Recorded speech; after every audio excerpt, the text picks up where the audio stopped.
Marc, chapitre 13. Lorsque Jésus sortit du temple, un de ses disciples lui dit « Maître, regarde quelle pierre et quelle construction !» Jésus lui répondit « Vois-tu ces grandes constructions? Il ne restera pas pierre sur pierre qui ne soit renversée. » Il s'assit sur la montagne des Oliviers en face du temple, et Pierre, Jacques, Jean et André lui firent en particulier cette question. « Dis-nous quand cela arrivera-t-il, et à quel signe connaîtra-t-on que toutes ces choses vont s'accomplir ?» Jésus se mit alors à leur dire « Prenez garde que personne ne vous séduise, car plusieurs viendront sous mon nom disant « C'est moi », et ils séduiront beaucoup de gens. Quand vous entendrez parler de guerre et de bruit de guerre, ne soyez pas troublés, car il faut que ces choses arrivent, mais ce ne sera pas encore la fin. Une nation s'élèvera contre une nation et un royaume contre un royaume. Il y aura des tremblements de terre en divers lieux, il y aura des famines. Ce ne sera que le commencement des douleurs.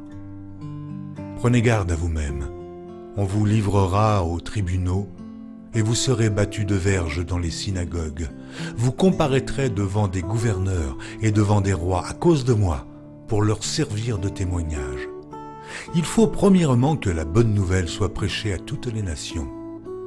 Quand on vous emmènera pour vous livrer, ne vous inquiétez pas d'avance de ce que vous aurez à dire, mais dites ce qui vous sera donné à l'heure même, car ce n'est pas vous qui parlerez, mais l'Esprit Saint. Le frère livrera son frère à la mort et le père son enfant. Les enfants se soulèveront contre leurs parents et les feront mourir. Vous serez haïs de tous à cause de mon nom, mais celui qui persévérera jusqu'à la fin sera sauvé. Lorsque vous verrez l'abomination de la désolation établie là où elle ne doit pas être, que celui qui lit fasse attention. Alors que ceux qui seront en Judée fuient dans les montagnes. Que celui qui sera sur le toit ne descende pas et n'entre pas pour prendre quelque chose dans sa maison, et que celui qui sera dans les champs ne retourne pas en arrière pour prendre son manteau.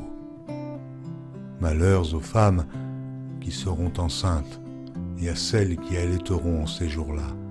Priez pour que ces choses n'arrivent pas en hiver. Car la détresse en ces jours sera telle qu'il n'y en a point eu de semblable depuis le commencement du monde que Dieu a créé jusqu'à présent, et qu'il n'y en aura jamais. Et si le Seigneur n'avait abrégé ces jours, personne ne serait sauvé, mais il les a abrégés à cause des élus qu'il a choisis. Si quelqu'un vous dit alors le Christ est ici ou il est là, ne le croyez pas, car il s'élèvera de faux Christ et de faux prophètes. Ils feront des prodiges et des miracles pour séduire les élus, s'il était possible. Soyez sur vos gardes. Je vous ai tout annoncé d'avance. Mais, dans ces jours, après cette détresse, le soleil s'obscurcira, la lune ne donnera plus sa lumière, les étoiles tomberont du ciel, et les puissances qui sont dans les cieux seront ébranlées. Alors on verra le Fils de l'homme venant sur les nuées, avec une grande puissance et avec gloire. Alors, il enverra les anges, et il rassemblera les élus des quatre vents, de l'extrémité de la terre jusqu'à l'extrémité du ciel. Instruisez-vous par une comparaison tirée du figuier. Dès que ses branches deviennent tendres et que les feuilles poussent, vous connaissez que l'été est proche. De même, quand vous verrez ces choses arriver, sachez que le Fils de l'homme est proche, à la porte. Je vous le dis en vérité, cette génération ne passera point que tout cela n'arrive. Le ciel et la terre passeront, mais mes paroles ne passeront point. Pour ce qui est du jour ou de l'heure, personne ne le sait, ni les anges dans le ciel, ni le Fils, mais le Père seul. Prenez garde, veillez et priez, car vous ne savez quand ce temps viendra.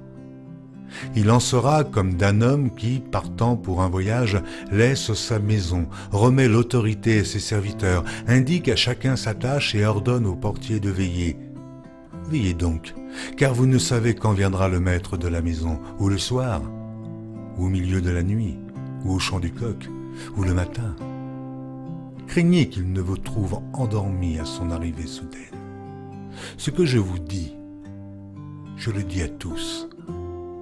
Veillez.